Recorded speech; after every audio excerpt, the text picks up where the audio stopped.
Innoss'B ni msanii ambaye ni mwimbaji na rapper na jina lake halisi ni Innoss'B na alizaliwa Mei 5 mwaka 1997 huko maeneo ya Goma, jimbo la Kivu Kaskazini, katika nchi ya kidemokrasia ya Kongo almaarufu kama DRC.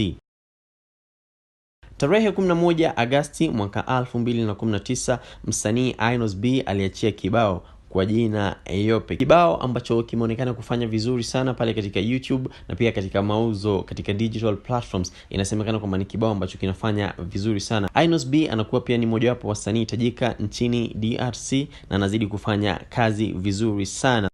Tarehe 6 mwezi wa 9 mwaka 2019 msanii kutoka WCB Wasafi, CEO and founder, namzungumzia Platnumz, aliweza kuachia katika YouTube channel ya kwake remix ya wimbo huu wa Yope alioshirikishwa na msanii huyu kutoka Kongo kwa jina Innoss'B.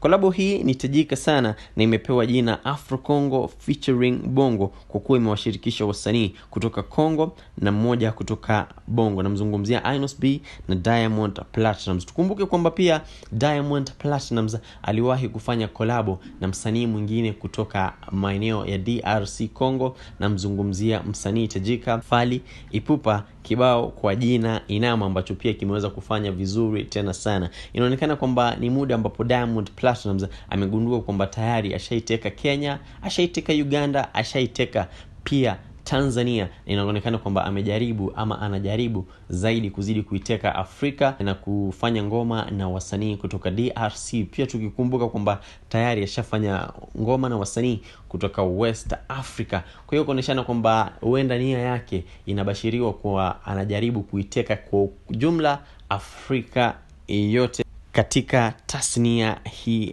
ya muziki. Mambo kadha wa kadha yamejitokeza ukijaribu kuangalia video ambayo ni original na video ambayo ni ya remix, na mambo ambayo yanajitokeza ni kama vile kwamba video ya kwanza imekuwa directed na director ambaye anaitwa AGHB, huku video ya remix ikiwa director kutoka Zoom Production au director Kenny.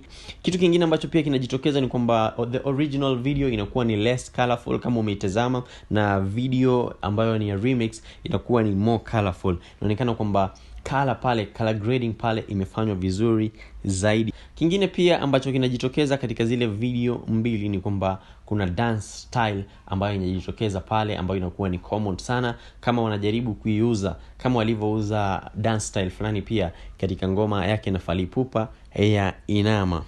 Kitu kingine pia ambacho utagundua zaidi ukiwa makini sana ni kwamba clips kadha wa kadha zimekuwa copy pasted from the original clip, kumaanisha kwamba kuna clips ambazo wametoa katika video ya original na kuweza kuzibandika katika video ya remix. Pengine inakuwa ni kukosekana kwa enough footage, lakini hatuwezi tukajua. Lakini kikubwa zaidi ni kumpongeza Platnumz kwa kuweza kufanya hii kazi na msanii Innoss'B ambaye ni msanii ambaye kwa sasa ana miaka 23. Msanii pia ambaye anaonekana kwamba future yake ya muziki iko so much bright baada ya kufanya ngoma na msanii Platnumz ambaye Afrika Mashariki na Afrika kwa ujumla anakuwa ni msanii ambaye ni tajika. Ndicho kitu ambacho nilikuwa nimekuandalia leo hii.